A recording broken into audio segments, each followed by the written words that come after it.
আমার প্রিয় মাধ্যমিক শিক্ষার্থী বন্ধুরা, তোমাদের সকলকে আমার চ্যানেলে স্বাগত জানিয়ে আশা করছি তোমরা সকলে খুব ভালো আছো। আজকে আমি তোমাদের যে এবিটিএ টেস্ট পেপার প্রকাশিত হয়েছে তার 566 পাতায় যে বাংলার পেজ দেওয়া রয়েছে সেখান থেকে আমি তোমাদের এমসিকিউ এর উত্তরগুলো একটু দেখিয়ে দেবো। ইতিমধ্যে যারা চ্যানেলটিকে সাবস্ক্রাইব করে নিয়েছো তাদের সকলকে অসংখ্য ধন্যবাদ জানাই, আর যারা নতুন দেখছো তারাও চ্যানেলটিকে সাবস্ক্রাইব করে নিয়ে সাথে থেকো। চলো তাহলে শুরু করছি।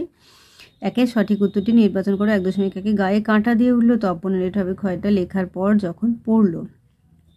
1.2 তারপর নামিল বৃষ্টি এটা হবে গয়টা ঘন্টা তিনেক পর। 1.3 গিরিশ মহাপাত্র পুলিশ স্টেশন থেকে বেরিয়ে কোন দিকে রাস্তা ধরেছিল? কয়েকটা উত্তর দিকের।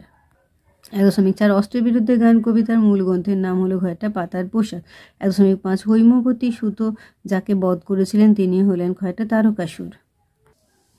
1.6 বিদ্রুপ করেছিলে ভীষণকে কিভাবে? এটা হবে গয়টা বিরূপের ছদ্মবেশে। 1.7 তবে হ্যাঁ সস্তার একটা পাইলট নিয়ে যাও পাইলট পেনটি ছিল এটা হবে ঘয়টা জাপানি। 1.8 লাঠি তোমার দিন ফুরাইয়াছে কথাটি লিখেছেন এটা হবে ঘয়টা বঙ্কিমচন্দ্র। 1.9 ছেলেবেলার রাজশেখর বসু বাংলা জ্যামিতি পড়তেন এটা হবে ক্ষয়টা ছেলেবেলায় রাজশেখর বসু বাংলায় জ্যামিতি পড়তেন এটা হবে ক্ষয়টা ব্রহ্মমোহন মল্লিকের। 1.10 ও দিদি আপনার খোঁপায় কলম চিহ্নিত পদটি হলো এটা হয়ে যাবে গয়টা সম্বোধন পদ। 1.11 সীতার সর্বনাশের কথা রামায়ণে পড়েছে চিহ্নিত পদটি হলো ক্ষয়টা বিষয়াদিকরণ।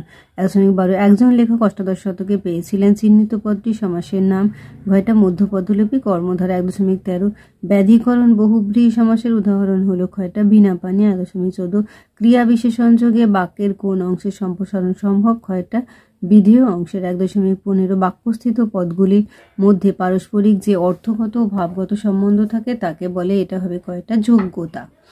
এরপর 1.16 দেখো কোন বাচ্চের বাচ্চান্তর হয় না? গয়টা কর্মকর্তী বাচ্চের।